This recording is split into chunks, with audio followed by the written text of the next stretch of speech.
కమలంలో కాంగ్రెస్ కోవట్లంట. కమలం పైకి కనిపిస్తుందట, లోపల కమలీకరణం అనంట. ఇలా తెలంగాణ బీజేపీ ప్రతిపక్షమా లేక పొలిటికల్ అడ్జస్ట్మెంట్ ప్రైవేట్ లిమిటెడ్ కంపెనీయా? ఢిల్లీలో ఫైర్ బ్రాండ్, తెలంగాణ గల్లీలో కాంగ్రెస్కి friendly brand. Telangana Bharatiya Janata party నా ధర్మానికి కొట్లాడలే, కాంగ్రెస్ దరిద్రానికి కూడా కొట్లాడలే.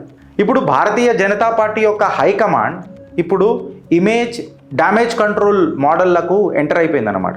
వెనుకటికి దేశం కోసం ధర్మం కోసం మాట్లాడిన పార్టీ ఇవాళ ఎన్ని పైసలు పెట్టుకుంటావు నువ్వు అని చెప్పి అడిగేదాకా ఎదుగుతున్నది అని అంటే, అడిగేటోడు లేకనా అడగలేకనా అని చెప్పి అడ్డగోలుగా క్యాడర్ అడుగుతున్నది ఇవాళ, గలమై అడుగుతున్నది ఇవాళ, బలగమై మిమ్మల్ని ప్రశ్నిస్తున్నది ఇవాళ.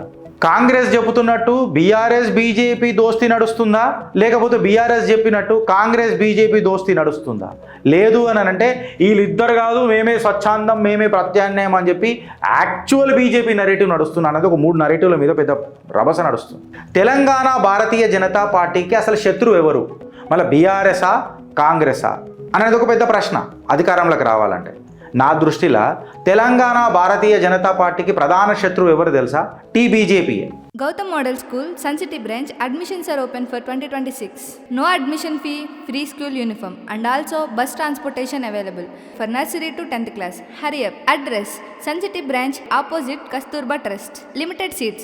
Contact us now 8121573123 and 8977113123. సాక్షిలో వచ్చిన కథనం. కమలంలో కాంగ్రెస్ కోవట్లంట. కమలం పైకి కనిపిస్తుందట, లోపల కమలీకరణం అనంట. కమలంలో కాంగ్రెస్ కోవట్లు. అబ్సల్యూట్గా పేపర్లలో వచ్చిన కథనాలే తీసుకొని వచ్చి మాట్లాడుతున్నాయి. ఇది మొన్న వచ్చింది, నా కంట్లో నిన్న పడ్డది. సాక్షిలో వచ్చిన కథనం, సాక్షిలా వచ్చిన కథనం నేను యాజ్ ఇట్ ఈస్గా పెట్టిన. కట్ చేస్తే సీన్లకు పోతే ఏమవుతుంది, ఏమైంది గిరీష్ అని చెప్పి మాట్లాడితే ఇవాళ మనం అర్థం చేసుకోవాలి. నేను పేపర్ రాసుకొని వచ్చిన, ఎందుకంటే మర్చిపోతా కదా మళ్ళీ. ఇవాళ తెలంగాణ బీజేపీ ప్రతిపక్షమా లేక పొలిటికల్ అడ్జస్ట్మెంట్ ప్రైవేట్ లిమిటెడ్ కంపెనీయా అని మాట్లాడుతున్నారు. ఢిల్లీలో ఫైర్ బ్రాండ్, తెలంగాణ గల్లీలో కాంగ్రెస్కి friendly brand or friendly band అని చెప్పి మాట్లాడుతున్నారు. బీజేపీ పైన వస్తున్న అతిపెద్ద విమర్శ ఇవాళ ఏంది అని అంటే ఇదే. ఇప్పుడు ఢిల్లీలో నాకు తెలిసి కాంగ్రెస్ పైన భీకరమైన యుద్ధం నడుస్తుంటుంది. ఎవరిది? భారతీయ జనతా పార్టీ. కరప్షన్ పైన పెద్ద పెద్ద స్పీచ్లు నడుస్తుంటాయి. డైనాసిటీ పాలిటిక్స్ మీద జబర్దస్త్ రాజకీయ అటాక్ జరుగుతూ ఉంటుంది. కానీ తెలంగాణలోకి వచ్చేసరికి సీఎం ఏం మాట్లాడతాడో, సీఎం కార్యాలయం ఏం మాట్లాడుతుందో అక్కడ నవ్వులు సప్పట్లు కనబడుతున్నాయి, స్టేజ్ షేరింగ్ కనబడుతున్నది, సెలెక్టివ్ సైలెన్స్ కనబడుతున్నది. ఈ soft position, being in opposition ఎందుకు అని చెప్పి మాట్లాడుతుంటే మళ్ళీ ఇది ఐడియాలజికల్ ఫైటా లేకపోతే మేనేజ్ చేసే దుష్మనిని కూడా మేనేజ్ చేస్తారు అని చెప్పి నాకు అర్థమైంది. ఎందుకంటే it is Telangana BJP has become a political adjustment private limited company అని చెప్పి మాట్లాడుతున్నారు సాక్షి పేపర్ సాక్షిగా. ఇప్పుడు భారతీయ జనతా పార్టీ బీఆర్ఎస్ని అటాక్ చేసింది, కానీ భారతీయ జనతా పార్టీ అసలు టార్గెట్ ఎవరు? ఇప్పుడు నువ్వు అధికారంలోకి రావాలనుకుంటున్నావా లేకపోతే ప్రతిపక్షం కంటే ప్రతిపక్షం కావాలా, ప్రతిపక్షానికి ప్రతిపక్షం అనమాట కావాలనుకుంటున్నావా అనేది ఒక పెద్ద క్వశ్చన్. బీఆర్ఎస్ పైన నువ్వు దాడులు చాలా అగ్రెసివ్ చేస్తున్నావు, కానీ కాంగ్రెస్ ప్రభుత్వం పైన కన్సిస్టెన్సీ ఎందుకు కనబడతలేదు? పల్లెత్తు మాట నర్రా నాయన రేవంత్ రెడ్డిని అనే విమర్శ క్యాడర్లు వస్తూనే ఉన్నదా లేదా? నాకు ఒకళ్ళు కమెంట్ పెట్టిండ్రు, అన్నా నువ్వు కేవలం ఒక నాయకుడు పనిచేయడంత మాత్రాన నువ్వు భారతీయ జనతా పార్టీని అంటున్నావు అంటే నేను ఆ మనిషిని అడుగుతున్నా, అన్నా నువ్వు నా ఛానల్కి రా, నీకు స్క్రీన్ ఇస్తా, నువ్వు నాకు 1 2 3 4 5 5 పాయింట్ల మీద ఇగో ఇక్కడ భారతీయ జనతా పార్టీ కొట్లాడింది, ఇక్కడ తెలంగాణ ప్రజలు సంతోషమయమైనరు, ఒక్కటి చూపెట్టు.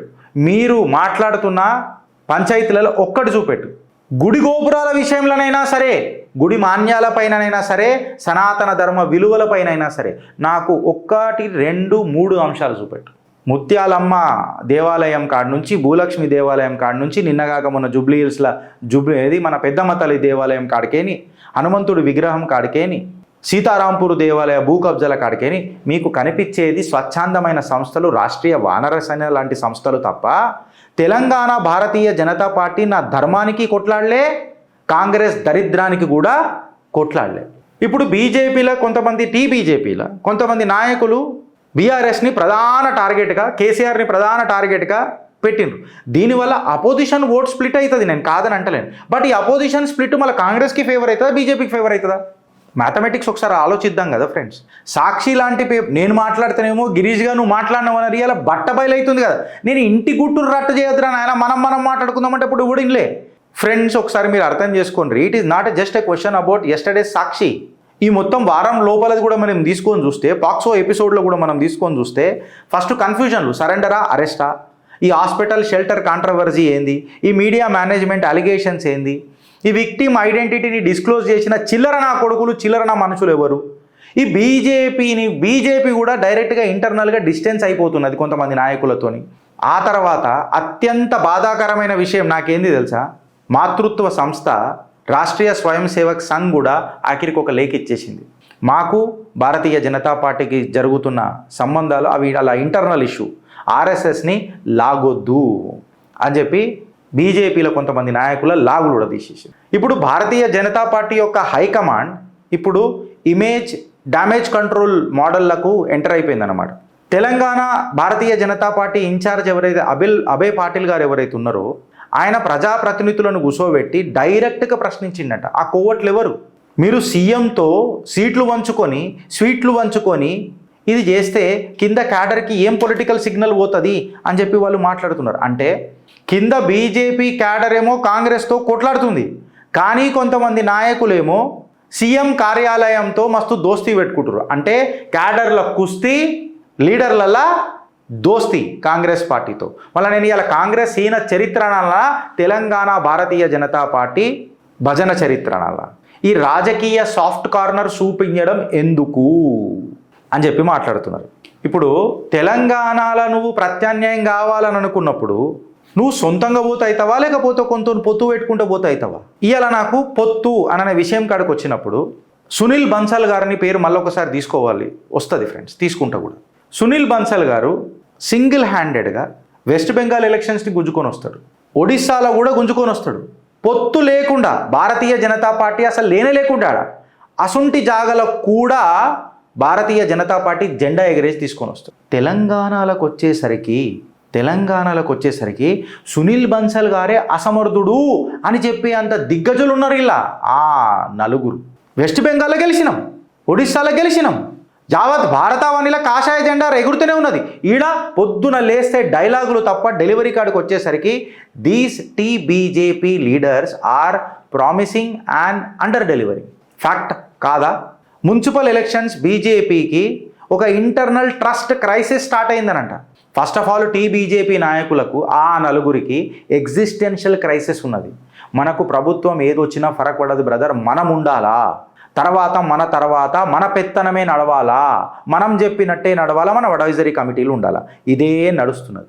సాక్షిలో వచ్చిన కథనం ప్రకారము రీసెంట్గా జరిగిన local body elections, municipal elections ఇవన్నీ మనం తీసుకొని కూడా చూస్తే ప్రాంతంలల్లో కొంతమంది బీజేపీ నాయకులు ఐదర్ బీఆర్ఎస్తో చేతులు కలిపినరో లేదా కాంగ్రెస్తో చేతులు కలిపినరో, ఇంకా ఫండ్ మిస్మేనేజ్మెంట్ కూడా జరిగిందట.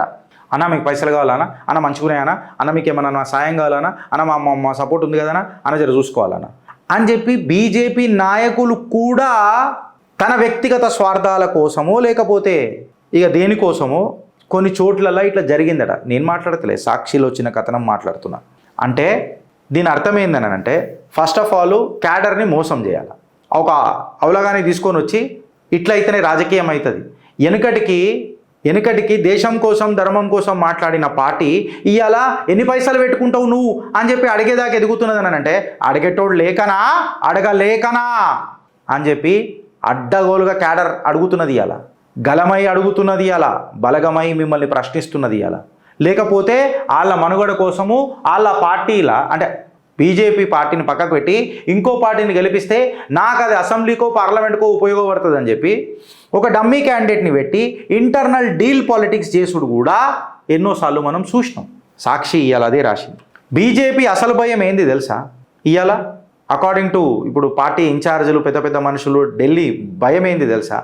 ఇవాళ తెలంగాణ భారతీయ జనతా పార్టీ యొక్క మెయిన్ భయం ఏందనంటే తెలంగాణ భారతీయ జనతా పార్టీ కాంగ్రెస్ యొక్క బీ టీం అయిపోయిందా అనేది ఒక భయం. దీనికి మళ్ళీ 3 నరేటివ్లు ఉన్నాయంట అకార్డింగ్ టు సాక్షి. ఒకటి ఏంటంటే వాళ్ళు రాసిన కథనని ఇంటర్ప్రిట్ చేస్తున్నాను నేను. కాంగ్రెస్ చెబుతున్నట్టు బీఆర్ఎస్ బీజేపీ దోస్తీ నడుస్తుందా, లేకపోతే బీఆర్ఎస్ చెప్పినట్టు కాంగ్రెస్ బీజేపీ దోస్తీ నడుస్తుందా?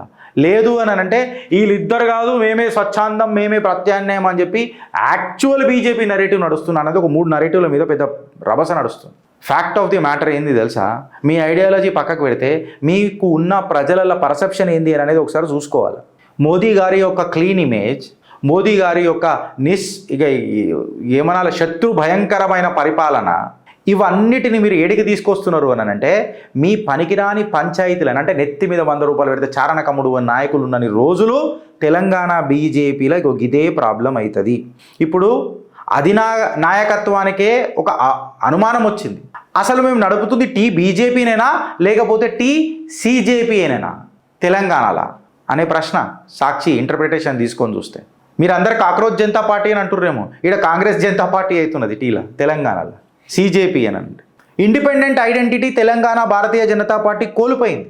యాంటీ కాంగ్రెస్ పొజిషనింగ్ అనేది ఇక్కడ తీసుకోలేకపోతున్నది. ఏ నాయకుడికి కాంగ్రెస్తో ఏం ఫేవర్లు జరుగుతున్నాయి అనేది ఇలా కార్యకర్తలు తీసే పరిస్థితి వస్తుంది. అగర్ అధినాయకత్వం దీని మీద ఆలోచించజేయకపోతే. ఇప్పుడు సాక్షిలో వచ్చిన కథనం కేవలం ఒక కోవట్ కథ కాదు ఫ్రెండ్స్. తెలంగాణ భారతీయ జనతా పార్టీలో 3 పవర్ సెంటర్లు తయారైనాయి. అవేంది తెలుసా? ఫస్ట్ పవర్ సెంటర్ ఏమో ఢిల్లీ లైన్. ఢిల్లీ ఏం చెప్తున్నది అని తినాలి. సెకండ్ లైన్ ఏంది తెలుసా? ఆ నలుగురి లైన్ ఉంటుంది చూడు, లోకల్ సర్వైవల్ పాలిటిక్స్ అని అంటారు.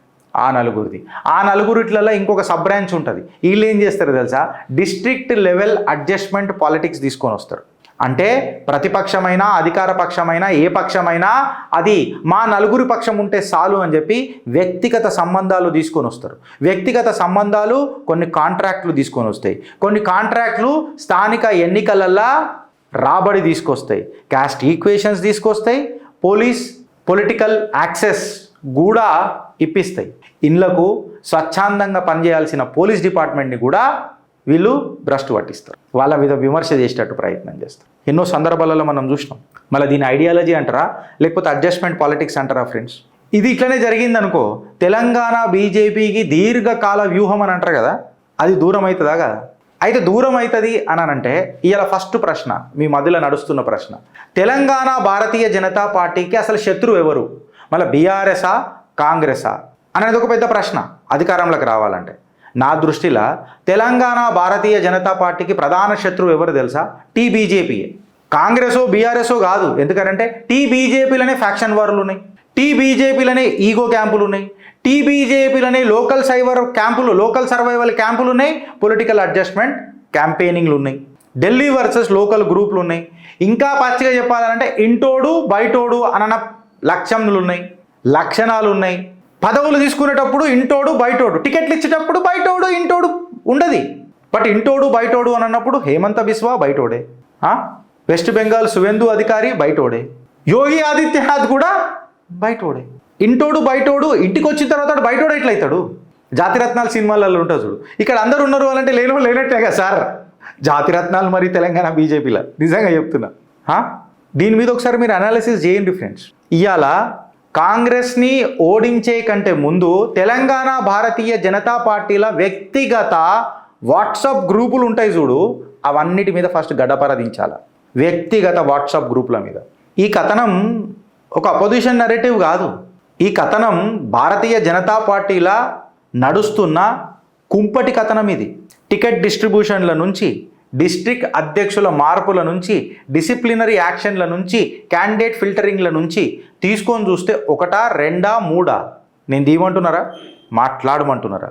ఇవాళ మనం అర్థం చేసుకోవాల్సింది ఏంటనంటే తెలంగాణ బీజేపీ అనేది మళ్ళీ తెలంగాణలో అపోజిషన్ పార్టీయా లేకపోతే పొలిటికల్ సస్పెన్స్ థ్రిల్లరా అని చెప్పి అలా క్యాడర్ కన్ఫ్యూజన్ అవుతున్నది. ఎవరు కాంగ్రెస్తో ఉన్నారు, ఎవరు బీఆర్ఎస్తో ఉన్నారు, ఎవరు ఢిల్లీతో ఉన్నారు, ఎవరు డీల్తో ఉన్నారు, ఎవరు డీలింగ్లు చేసేసిండ్రు. క్యాడర్కి ఏమో ఇలా ఐడియాలజీ చెప్తారు. కాకపోతే డిటెక్టివ్ స్కిల్స్ ఇవాళ క్యాడర్కి అవసరమైనవి. ఎందుకంటే మళ్ళీ కాంగ్రెస్తో, బీఆర్ఎస్తో, ఢిల్లీతో, తెలంగాణ గల్లీతో లేదా డీలింగ్తో దీన్ని ఛేదించాలనంటే ఐడియాలజీ కాదు కావాల్సింది, డిటెక్టివ్ స్కిల్స్ కావాలి తెలంగాణ భారతీయ జనతా పార్టీ. మళ్ళీ సాక్షిలో వచ్చిన కథనం కమలం బయట కాంగ్రెస్ కమలీకరణం లోపల. సీజేపీ వాడు ఏం పెట్టిండో నాకు తెలియదు కానీ తెలంగాణ బీజేపీ సీజేపీ కాకుండా చూసుకోరు, టీసీజేపీ కాకుండా. ఆల్ఫాబెటికల్ ఆర్డర్ ప్రకారం బి తర్వాత సి వస్తుంది కదా అని చెప్పి మాట్లాడితే ఈయన చరిత్ర మీది తీయాల్సి వస్తుంది. ఇలా రచ్చ అవుతున్నది బయట. ఇంకా మారకపోతే, ఇంకా నూనెల నాగయ్య లెక్క మీరు నడిపిస్తుంటే మీరు ఆలోచించుర్రి ఫ్రెండ్స్. భారత్ మాతాకి జై.